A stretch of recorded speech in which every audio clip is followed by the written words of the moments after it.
I'm your regular host, Tony Akinyemi. We've been discussing cardiovascular health in general and hypertension in particular. And we have looked at 8 predisposing factors that can make someone to be prone to developing hypertension. And we are building a strategy around those 8 predisposing factors to help us either to prevent or to reverse hypertension. So far, we have discussed 3 of those strategies.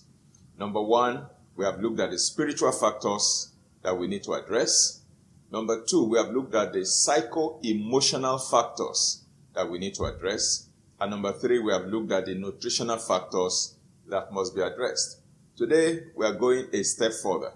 We are going to be looking at more factors begging for attention if our goal is to reverse hypertension or to prevent hypertension.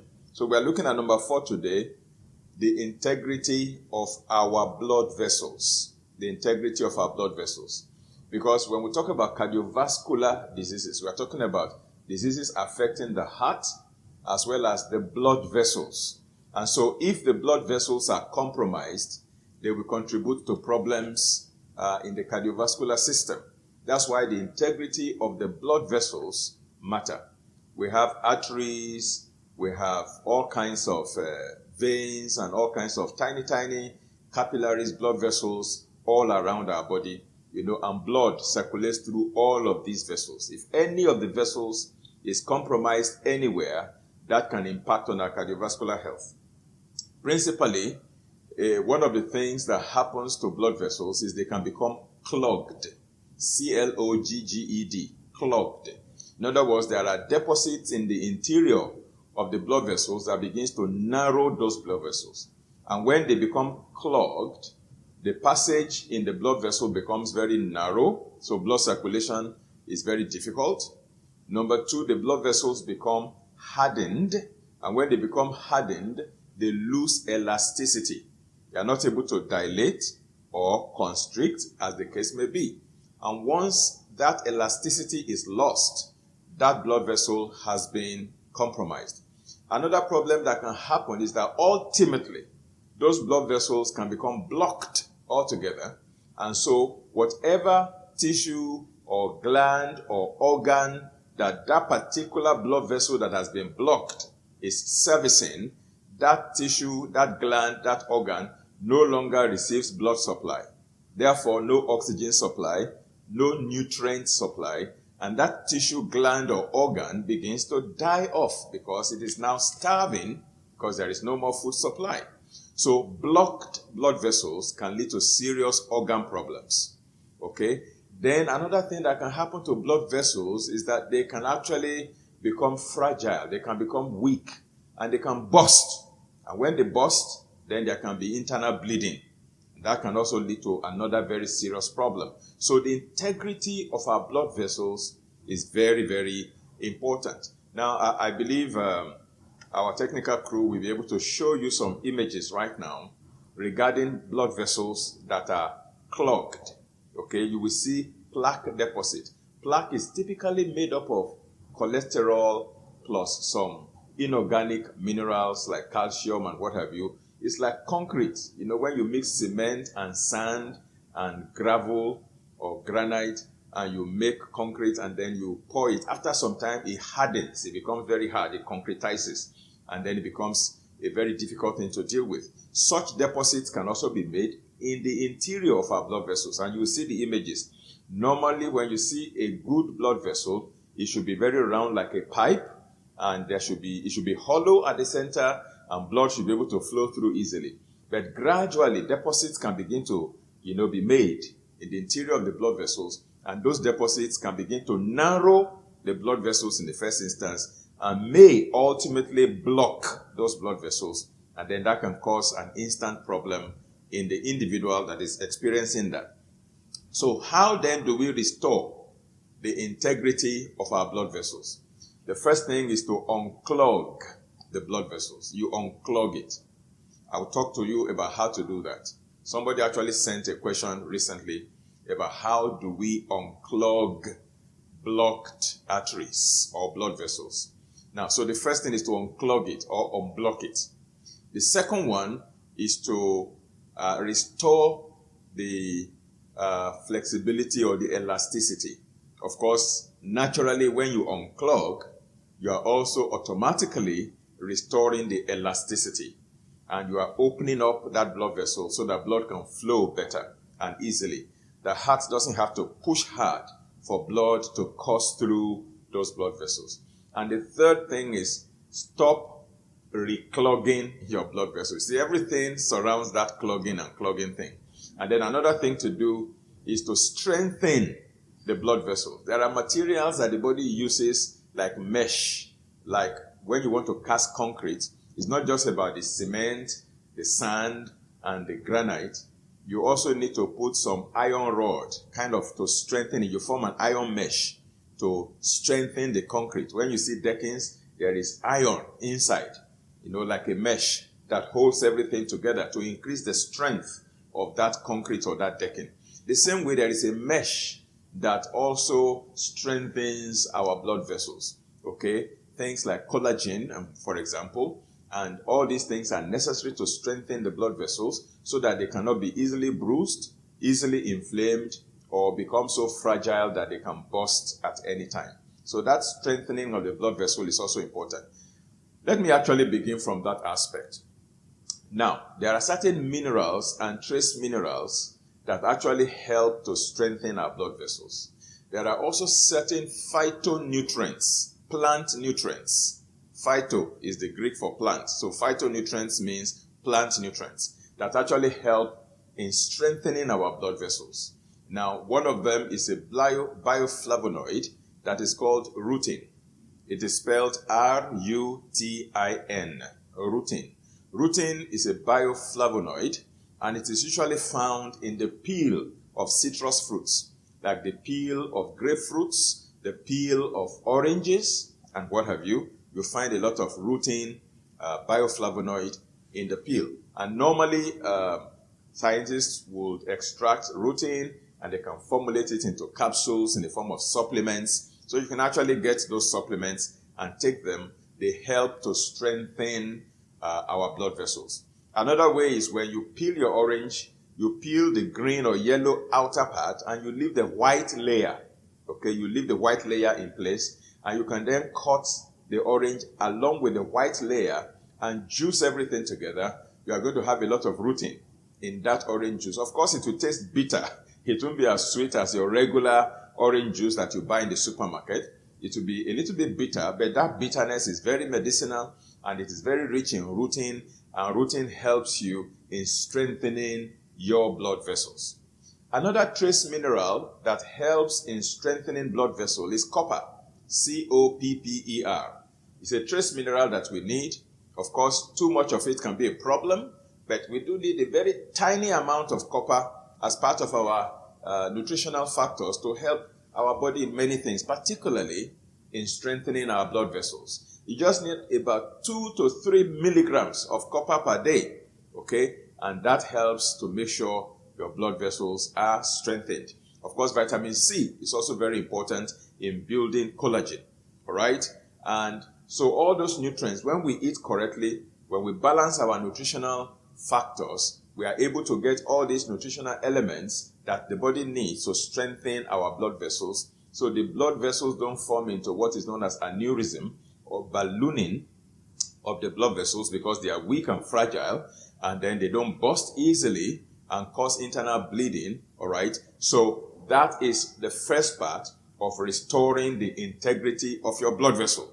Strengthening your blood vessels by taking the nutritional factors, the nutrients, the minerals, the vitamins, the phytonutrients required to build strong blood vessels. And today, I have mentioned rutin, I have mentioned copper, I have mentioned vitamin C, and then collagen. These are nutritional factors to help you strengthen your blood vessels so that they don't bruise easily, they don't burst easily, so they are strong and they're able to maintain their integrity. The second aspect of restoring the integrity of your blood vessel is in unclogging blood vessels. Now, there was a particular person, an elderly person, who was having some cardiovascular problems, and the children took him to the hospital, a teaching hospital, And they did all the tests and found out that a particular artery, a big blood vessel, was about 70% or so blocked. Only 30% space left for blood to flow through. And that was what was causing the man's problem. So they wanted to do for him bypass surgery. That is the medical approach to solving that problem.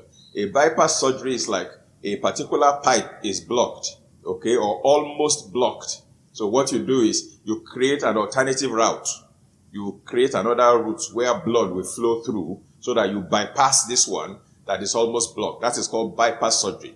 They can take a blood vessel from the person's leg, okay, and use it to create an alternative route, or the Americans call it route, an alternative route for blood to flow through to reach its target. Maybe the blood is supposed to be flowing into a particular organ, but the blood vessel is almost blocked. So that organ is not getting enough blood supply. So nutrients is not reaching the particular organ. Oxygen is not reaching the organ sufficiently. So you want to create another pathway so that blood can flow through that for rich supply of oxygen and nutrients to that particular target organ. That is called bypass surgery. To do a bypass surgery in the US, I'm told, costs nothing less than $45,000 for one procedure. 45,000. That is apart from other accessory costs and incidental costs that we follow. Post-surgical, care. That will also cost a lot of money. You cannot put an estimate on that until the person is there. I pray you don't have to do that. Now, so they wanted to do this thing for this particular man. I think he was in his 70s at the time. And so the children were looking for the money to do that particular surgery, bypass surgery. So when they told me, I said, well, can you give me 90 days and let me change his diet and walk around it and see how we can unclog this artery? And the children, agreed. So I put up a diet plan for the man and placed him on, smoothies, vegetable juices, vegetable salad, raw nuts, and I reduced his cooked food. I removed so many things from his diet: cow's milk, red meat, fast food, fried food, MSG, processed meat, processed food. I removed all of those things from his diet, and the man began to follow it religiously. Believe me, within 90 days, 3 months, they went for the appointment, for the bypass surgery, and I told them before they open him up, please tell them to do another test to confirm the state of his arteries before they do the bypass surgery. And when they went after 3 months and they conducted the test again, they found out at the end of the day that the blood vessels had actually opened up 60% now, and that it was only 40% blocked. Now, I think it was 70% blocked before. Now it was about it was 70% blocked before. Now it was about 40% or so blocked, which means about 30% has opened up again.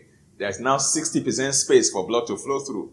I imagine if he does that for another 3 months, that the arteries will probably be 80 to 90% opened up. So that is the power of nutrients in unclogging arteries. Of course, there are certain supplements that can also help in unclogging clogged arteries. I'll give you some example of them. Primarily among them is what I call proteolytic enzymes. Proteolytic enzymes are protein digesting enzymes. These are enzymes that digest protein. But when you use proteolytic enzymes to unclog your arteries, you do not take them along with your food. Some people make the mistake when they are taking these enzymes, they take them with food. When you take those enzymes in capsules along with your meal, what it will do is that it will digest the protein in your food, in your stomach, and it will not go anywhere else to do any other thing. It will not achieve the purpose that you want to achieve. When you are using proteolytic enzymes to unclog arteries, what you do is that you take them on an empty stomach, at least 1 hour before a meal, or about 2 hours after a meal. So they go into an empty stomach. When the enzymes get into the stomach, there is no protein in your stomach, no food in your stomach to digest. They get absorbed through your digestive tract into your blood vessels. And as they are circulating around the blood vessels, anywhere there is plaque deposits, they digest it out of the way gradually. And that is how they enzymes help to unclog your arteries. That is number one way to unclog your arteries. It's a gradual process. It can take 3 months, it can take 6 months, it can take 1 year, but as you do it gradually, you get all those arteries unclogged. Then you may ask me again, give us examples of proteolytic enzymes. Number one will be serrapeptase. Another one is called bromelain. Another one is papain. Another one is serrazymes. Okay, now, serrapeptase is obtained from yeast, and it's a protein digesting enzyme. It's available in capsules or caplets. Then bromelain is obtainable from pineapple, protein digesting enzyme from pineapple. Now, when you get your pineapple and you peel your pineapple, when you cut your pineapple, there is something that looks like a rod, a hard core at the center of your pineapple. That hard core is very rich in bromelain. Or the pineapple head, the one you cut off that is normally planted, okay, that has spikes like that or pines like that. That particular one, when you cut it off your pineapple and you peel off all the spikes, peel them off, there's a small stub that is left. That stub is very rich in serrapeptase, in bromelain. You can cut it into small pieces, put it in your blender, add a little water to it and blend it, okay, and then drink it on an empty stomach, and that gives you a lot of bromelain. Or you can just buy bromelain capsules and take them on an empty stomach, and that helps to unclog the arteries. Then there is papain, another proteolytic enzyme. Papain is obtainable from papaya or pawpaw. You know, when your pawpaw is mature but not yet ripe, it is crunchy. When you are chewing it, it's crow.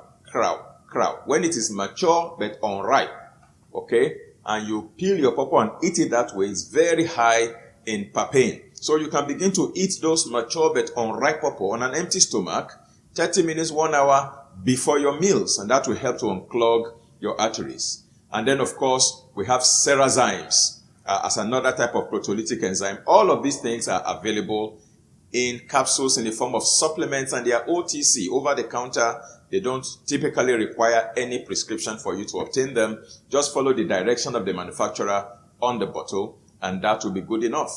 All right?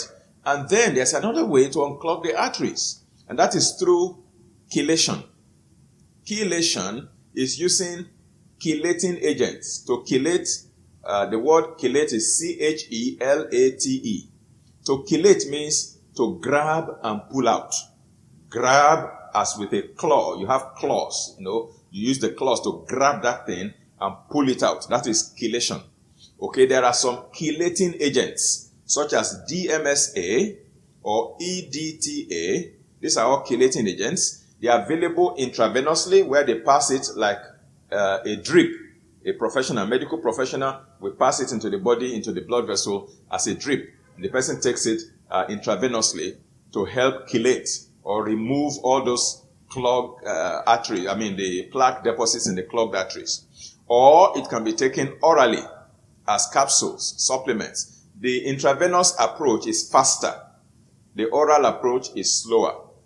But both of them work. You just need to take EDTA on an empty stomach as well. Usually 2 capsules in the morning, 2 capsules in the afternoon, 2 capsules in the evening, 1 hour before meals for several weeks or months. And that will help to gradually chelate any plaque deposit in the blood vessels. That is chelation. Or it can be done intravenously, and that will open up any blood vessel that is almost getting blocked or that is clogged up. And once that is done, you find out that the blood vessels open up and the person can begin to have better flow and better flexibility or elasticity of the blood vessels. And once the integrity of the blood vessel is restored, there is no varicose blood vessels, there is no inflamed blood vessels, there is no aneurysm, there is no weak blood vessel, and there is no hardened blood vessel, there is no narrowed blood vessel. The integrity of the blood vessel has been restored. Once that is done, you can be sure that you are back to normalcy as far as your cardiovascular health is concerned. And so, when you remove those plaque from your blood vessel, you have unclogged it. That's number 1, you have achieved. Number 2, you have also restored the elasticity, and then you have removed the hardness. then you have removed the narrowness. So you see, many things are achieved at the same time when arteries are unclogged. The next thing you do thereafter is stop reclogging your arteries. Because you clogged it before through your diet and lifestyle, you have now unclogged it using the strategy we have deployed. Of course, in combination with the nutritional factors that we discussed in the last episode. In other words, you change your diet completely. You stop eating the things that can reclog your arteries, such as margarine, such as, processed food, processed meat, and all the foods that increase inflammation in the body and all of that. You remove them and then you substitute them with wholesome, health-giving food, particularly fresh fruits, raw vegetables in the form of juices, freshly made, smoothies, nut milk, vegetable salad, and what have you. These should constitute a major part of your daily dietary fare. That way, you don't reclog your blood vessels again because you have now unclogged it. That's a very, very beautiful strategy. Now, let me talk about a few things that some experts have said along this line of our cardiovascular health regarding our blood vessels. Dr. Linus Pauling, as well as Dr. Joseph Mapola, have some beautiful statements to make. I just want to read to you what they have to say. Now, Dr. Linus Pauling was a professor of chemistry, and he is the only person in the whole world that has won the Nobel Prize twice alone. When I say alone, this is what I mean. Sometimes a Nobel Prize is given jointly to 2 people or 3 people. So the 2 of them will jointly win that Nobel Prize. But in his own case, the first time he won the Nobel Prize, he won it alone. It was not shared with anybody. The second time he was awarded the Nobel Prize, he won it alone again. And he's the only individual in the whole history of humanity that has won Nobel Prize twice from my research, from the records available to me. I mean, if you have information that is more current than this one, please let me know. But so far, what I know is that he is the only one that has won the Nobel Prize twice. The first one, he won it for his work in chemistry as a scientist. The second one, he won that Nobel Prize for peace. Okay? Now, he was the one that, brought to the fore what we now know as orthomolecular medicine. Orthomolecular medicine is the use of mega doses of vitamins and minerals to treat disease along with dietary change rather than pharmaceuticals. That's called orthomolecular medicine. You can Google it and read more about it so you can have an understanding. Professor Linus Pauling was the one who introduced that concept of orthomolecular medicine. He introduced how to use niacin, vitamin B3, vitamin C, and various other vitamins to treat psychiatric disorders such as schizophrenia, bipolar disorder, and what have you, as well as intravenous vitamin C in the treatment of cancer and many other degenerative diseases. This is what he has to say regarding using nutrients for cardiovascular health. He particularly recommends 3. Very important. The first one is vitamin C, the second one is lysine, and the third one is proline. Now, lysine and proline are amino acids, proteins, okay, special types of protein. We have about 12 essential amino acids that we must obtain from our diet. 2 of them, we have proline, we have lysine, in combination with vitamin C and rosehip oil.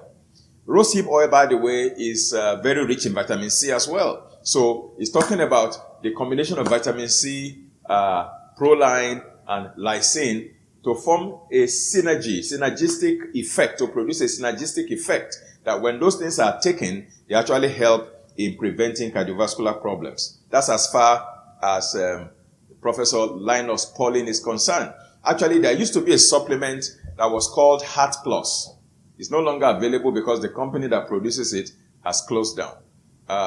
They used to combine those nutrients, rosehip oil with vitamin C, with L-proline and L-lysine, and they form it into one supplement called Heart Plus. And it used to be very, very wonderful. One of the supplements that I have used over the years for many people, and it has worked wonders. But unfortunately, no longer available. You have to obtain the different components. You have to obtain vitamin C separately. You have to obtain proline separately, lysine separately, rosehip oil separately, and take them together in order to get that same effect. But those nutrients are very, very important. So that is as far as the integrity of the blood vessels is concerned.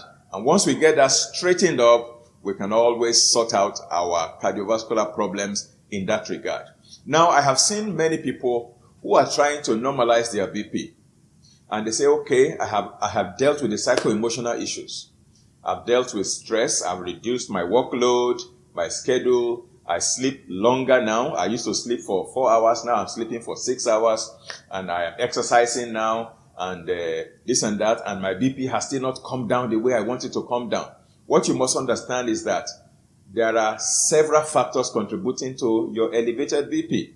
The fact that you have corrected the psycho-emotional part does not mean that it will just crash overnight. Supposing your blood vessels are clogged and you are trying to unclog it. Now, that doesn't happen in 1 week. And that doesn't happen maybe in 1 month.